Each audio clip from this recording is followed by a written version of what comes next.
Yo, BJ Gaddour here, and this is my hip complex. Ideal if you have sore, achy, tight back, knees, or hips, and it works your hip joint in all key aspects: extension, flexion, internal, external rotation, abduction, adduction, and circumduction. I like to do this in the water because you get pain-free fluid resistance through the entire range of motion.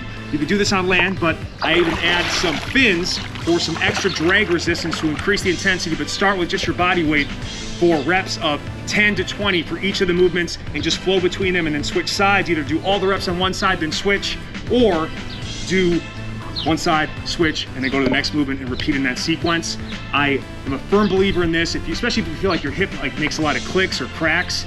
This is a way to heal, especially in the water. It provides compression, anti-inflammation, and again, the type of continuous fluid resistance you can't get on dry land that takes less of a toll on your joints, and you get a big return. Be sure to subscribe to my channel, like, share, comment, let me know how this goes, and I love you guys very much. Bye-bye.